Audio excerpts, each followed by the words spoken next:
Je souhaiterais aujourd'hui partager avec vous un message intitulé « Nous sommes plus que vainqueurs ». Veuillez répéter ce titre à haute voix, « Nous sommes plus que vainqueurs ». Le passage biblique d'aujourd'hui est tiré de Romains 8, 35 à 39. Lisons-les ensemble. Qui nous séparera de l'amour de Christ? Sera-ce la tribulation, ou l'angoisse, ou la persécution, ou la faim, ou la nudité, ou le péril, ou l'épée? Selon qu'il est écrit, c'est à cause de toi qu'on nous met à mort tout le jour, qu'on nous regarde comme des brebis destinées à la boucherie.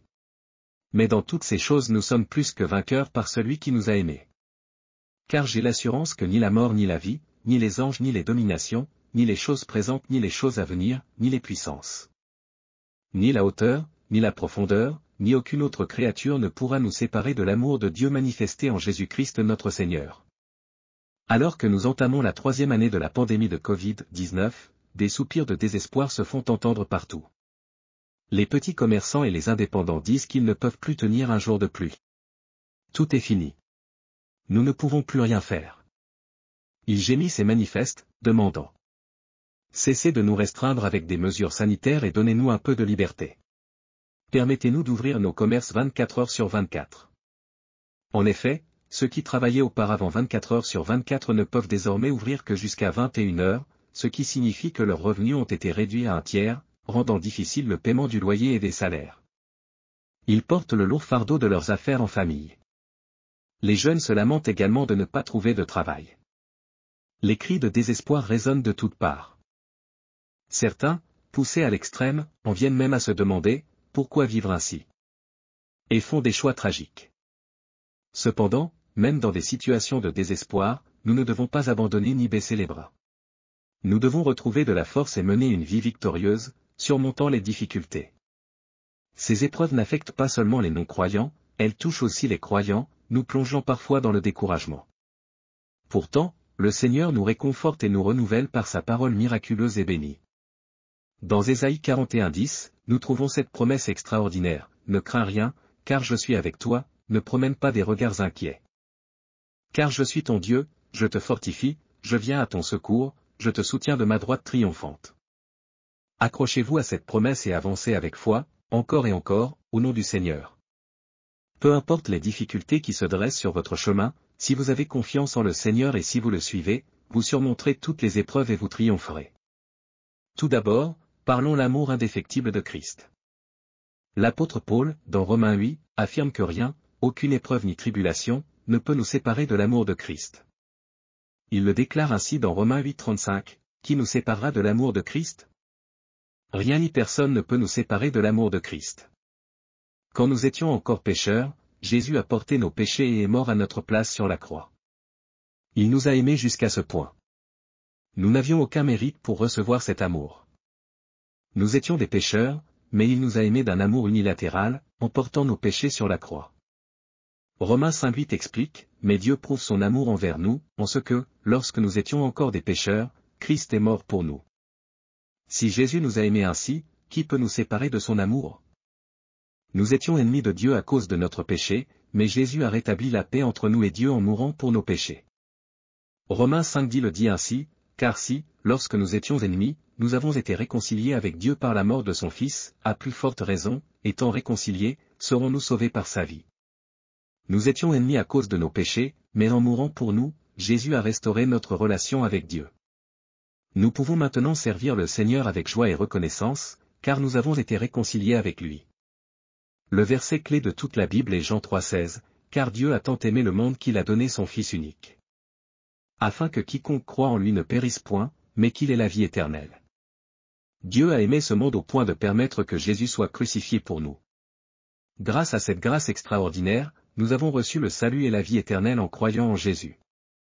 Rien ni personne ne peut nous séparer de cet amour. Nous sommes les enfants sauvés de Dieu. Nous sommes ses enfants bénis. Hier, le docteur Lee Orion, une figure intellectuelle respectée en Corée et dans le monde entier, est décédé et est entré au paradis. Le docteur Lee, un érudit mondialement reconnu, était particulièrement admiré par les intellectuels japonais.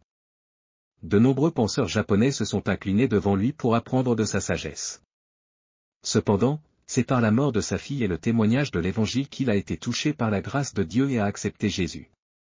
La conversion du docteur Lee à la foi chrétienne a profondément bouleversé les intellectuels japonais, qui se demandaient: qui est donc ce Jésus-Christ pour que le docteur Lee, que nous respectons et suivons comme un érudit mondial, en vienne à le suivre? Quelle que soit la richesse, la connaissance ou l'influence d'une personne, sans Jésus, sa vie est vaine. Jésus seul est le chemin du salut, la vérité et la vie. C'est en croyant en Jésus que nous recevons la grâce du salut et la vie éternelle. Maintenant que nous avons été sauvés et que nous sommes devenus les enfants de Dieu, vivons pour la gloire de Dieu dans sa grâce. Deuxièmement, je voudrais parler des épreuves qui nous atteignent. Cependant, croire en Jésus ne signifie pas que notre chemin sera pavé de roses et que tout ira bien. Après avoir commencé à croire en Jésus, l'ennemi, Satan, tente de nous éloigner de Dieu en nous attaquant et en nous causant des difficultés. Les épreuves nous atteignent. Mais aucune épreuve ne peut nous séparer de l'amour de Christ. Romains 8,35 proclame: qui nous séparera de l'amour de Christ? Serait-ce la tribulation, l'angoisse, la persécution, la faim, la nudité, le péril ou l'épée? Rien de tout cela ne peut nous séparer de l'amour de Christ. Tribulation, angoisse, persécution, famine, nudité, péril ou épée, aucun de ces mots ne peut nous séparer de son amour. Dans ce monde, il est parfois inévitable de rencontrer des épreuves. Le terme « tribulation » signifie être frappé. Nous pouvons être frappés par la maladie, par les créanciers, ou par les médisances et les fausses accusations des gens.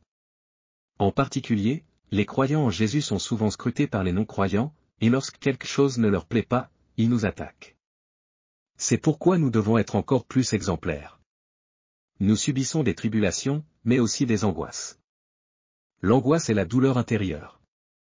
Alors que les douleurs extérieures peuvent être supportées, les douleurs du cœur sont souvent plus difficiles à surmonter. Ensuite, vient la persécution, qui survient lorsque l'on est traité de manière injuste ou que l'on subit des épreuves sans raison. En tant que croyants, nous pouvons parfois être exclus dans nos lieux de travail ou même ne pas recevoir de promotion simplement parce que nous sommes chrétiens. Nous pouvons également être confrontés à la famine, qui désigne la privation de nourriture. Après la guerre de Corée, combien avons-nous traversé des moments difficiles?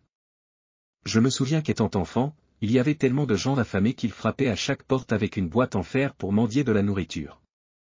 Mais par la grâce de Dieu, nous avons surmonté ces temps de difficultés et, dans les années 70 et 80. La Corée a connu une grande prospérité économique, devenant aujourd'hui l'une des 10 premières économies mondiales. Tout cela est dû à la grâce de Dieu. Alléluia, gloire à Dieu. La nudité, le péril et l'épée sont d'autres formes d'épreuves. La nudité symbolise une exposition totale à la honte et au dénuement. Le péril fait référence aux dangers extérieurs qui menacent de violence. L'épée, enfin, représente la menace de mort. L'apôtre Paul a subi ces épreuves en raison de sa foi en Jésus-Christ. Il était autrefois un jeune homme plein d'avenir, né dans une bonne famille, citoyen romain, et formé sous les meilleurs érudits, tels que Gamaliel. Il était destiné à un grand avenir, reconnu par le Sanhédrin, et on lui avait confié la tâche de persécuter l'Église. Mais en chemin pour Damas, où il allait arrêter des croyants, il rencontra Jésus, tomba à terre et fut transformé d'un persécuteur de Jésus en un évangéliste de la bonne nouvelle. À cause de cela, il subit des souffrances indescriptibles. Dans 2 Corinthiens 11 23 à 27, Paul décrit ses épreuves. J'ai beaucoup plus travaillé, j'ai été bien plus souvent en prison, j'ai été battu bien plus souvent, j'ai été souvent en danger de mort. 5 fois j'ai reçu des Juifs 40 coups moins 1, 3 fois j'ai été battu de verge, 1 fois j'ai été lapidé, 3 fois j'ai fait naufrage, j'ai passé un jour et une nuit dans l'abîme. Fréquemment en voyage, j'ai été en péril sur les rivières, en péril de la part des brigands, en péril de la part de mes compatriotes. En péril de la part des païens, en péril dans les villes, en péril dans les déserts, en péril sur la mer, en péril parmi les faux frères. J'ai été dans le travail et dans la peine, exposé à des veilles multipliées, à la faim et à la soif, à des jeûnes multipliés, au froid et à la nudité. Les souffrances qu'il a endurées sont indescriptibles. Il dit dans Romains 8,36, selon qu'il est écrit, c'est à cause de toi qu'on nous met à mort tout le jour, qu'on nous regarde comme des brebis destinées à la boucherie. Mais même face à de telles épreuves, Paul ne s'est jamais découragé, il a persévéré en s'accrochant à Jésus et en surmontant toutes ses difficultés. Nous, chrétiens, ne devons jamais succomber au découragement face aux épreuves. Tenons fermement les promesses de Dieu et avançons avec foi, encore et encore. Le Seigneur est avec nous. Il nous aide et nous donne la victoire. Il a été battu bien plus souvent, j'ai été souvent en danger de mort. Mais même face à de telles épreuves, Paul ne s'est jamais découragé. Enfin, je voudrais parler de la victoire que le Seigneur nous donne. En ce qui concerne la victoire que le Seigneur nous donne, Paul déclare dans Romains 8,37. Mais dans toutes ces choses nous sommes plus que vainqueurs par celui qui nous a aimés. Alléluia. Quelle que soit la difficulté que vous traversez, ne vous découragez pas. Ne désespérez pas. Même si le ciel et la terre passent, pas un seul trait de la parole de Dieu ne passera sans s'accomplir. Sa promesse est claire, nous sommes plus que vainqueurs. Nous ne faisons pas que remporter la victoire, nous triomphons abondamment, et il nous reste encore de la force. Ce n'est pas simplement gagner une bataille, mais conquérir totalement l'ennemi dans la guerre, au point qu'il ne puisse plus jamais nous attaquer. C'est une victoire complète. Quelle que soit l'épreuve qui vous attend, criez avec foi, nous sommes plus que vainqueurs. Le Seigneur est avec moi. Nous sommes plus que vainqueurs. C'est la parole de bénédiction que le Seigneur vous donne aujourd'hui. Bien que nous paraissions forts, nous avons en fait des cœurs fragiles. Une simple parole peut nous blesser, et cette blessure peut nous briser intérieurement, nous poussant dans la souffrance. Lorsque nous nous sentons ignorés ou rejetés, lorsque les gens nous critiquent, nous pouvons perdre le désir de vivre. Aujourd'hui, en Corée, il y a 500 000 jeunes adolescents qui, après avoir quitté l'école, vivent dans le désespoir. 500 000 jeunes errent à cause des blessures causées par de simples mots. Vous ne devez pas prêter attention aux critiques des gens. Le Seigneur est avec vous. Il ne vous abandonnera jamais. Le Cantique 88 le dit ainsi, le monde entier peut m'abandonner, mais Jésus ne m'abandonnera pas, il me surveille jusqu'à la fin. Alléluia. Quand vous êtes triste, seul, ou affligé, tournez-vous vers le Seigneur. Il vous dit, je t'aime. Je suis mort pour toi. Il vous prendra dans ses bras et vous réconfortera. Ne vous laissez pas abattre par les critiques des autres, mais placez votre confiance uniquement en Jésus et avancez. Dans les années 80, alors que j'étudiais aux États-Unis, j'ai vu une émission de télévision sur ABC qui reconnectait par téléphone des jeunes qui avaient quitté leur foyer avec leurs parents. Bien que les États-Unis semblaient à l'époque plus riches que la Corée, il y avait déjà 3 millions de jeunes errants. Aujourd'hui, nous nous trouvons dans une situation similaire. 3 millions de jeunes vivaient alors dans la rue, errant à travers le pays. Dans l'émission, une mère de New York est connectée par téléphone avec sa fille en Floride. La mère, en pleurs, lui demande « Comment vas-tu ? Es-tu en bonne santé ?» Mais la fille reste silencieuse au bout du fil, insensible aux pleurs de sa mère. La mère demande « Pourquoi es-tu parti ? Que t'est-il arrivé ?» Et la fille finit par exprimer la douleur qu'elle avait accumulée. « Pourquoi m'as-tu crié dessus ce jour-là en me disant de m'en aller, que tu ne voulais plus me voir, que tu aurais préféré ne jamais m'avoir eu ?» Ce jour-là, après une dispute conjugale, la mère avait libéré sa colère sur sa fille en lui disant des paroles dures. Et la fille, profondément blessée, avait quitté la maison ce soir-là. Nos paroles, nos actions, même sans que nous nous en rendions compte, peuvent blesser profondément les autres. Surtout les parents, veillez à parler à vos enfants avec sagesse.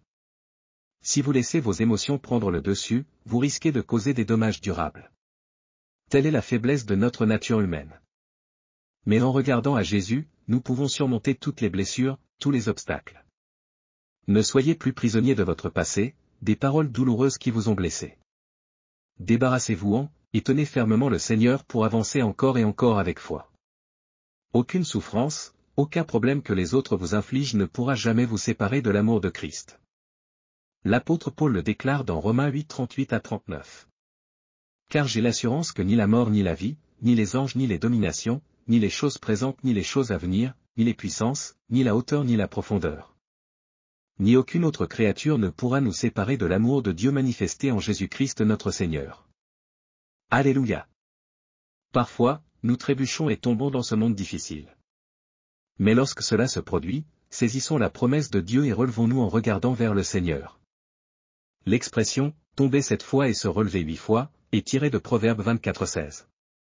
Car le juste tombe 7 fois, et il se relève, mais les méchants sont précipités dans le malheur. Même si vous tombez 7 fois, relevez-vous la 8e fois en vous accrochant à la parole du Seigneur. Tombez, relevez-vous, encore et avancez dans la foi. Alors, la grâce de Dieu viendra sur vous. Rien ni personne ne pourra jamais vous séparer de l'amour de Christ. Quelle que soit l'épreuve ou la tribulation que vous affrontez, nous sommes plus que vainqueurs par l'amour du Seigneur.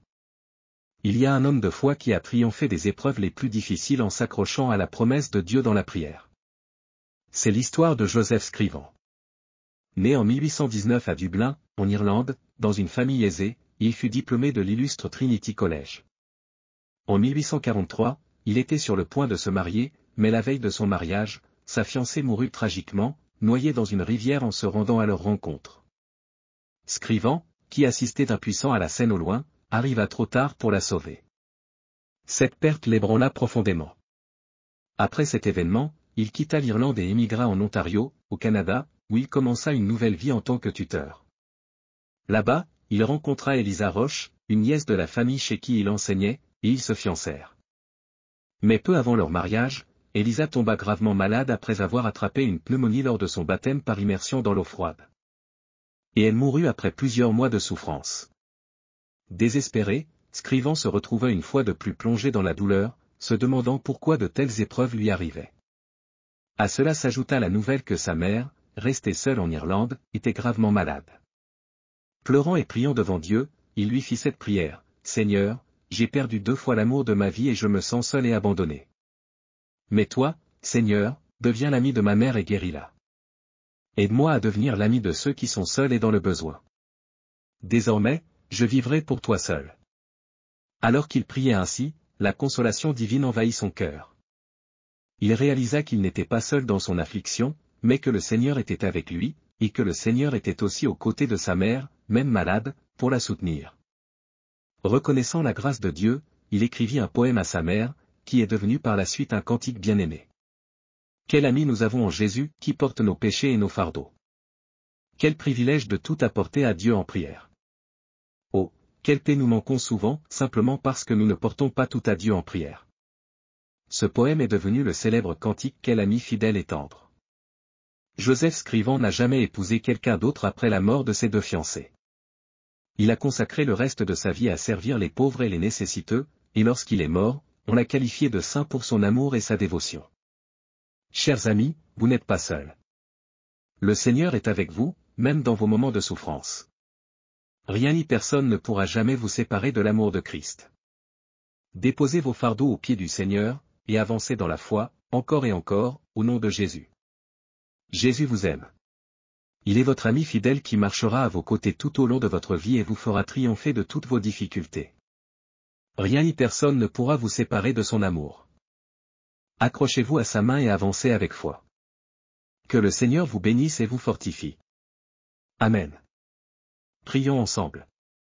Père bien-aimé, nous te remercions de tout cœur pour ton amour infini en Jésus, qui nous a aimés, qui nous soutient et qui marche avec nous tout au long de notre vie. Aide-nous à vivre pour ta gloire, en restant fermes dans ta grâce. Nous prions cela au nom précieux de Jésus. Amen. Alléluia. Je crois que vous avez reçu beaucoup de grâce. Au nom du Seigneur, je vous bénis afin que vous vous armiez davantage de la parole de Dieu et que vous meniez une vie victorieuse dans ce monde. Si vous avez aimé cette vidéo, n'oubliez pas de vous abonner à la chaîne, d'activer les notifications et de cliquer sur le bouton « J'aime ». Nous nous retrouverons dans d'autres vidéos pleines de grâce. Dieu vous bénisse abondamment.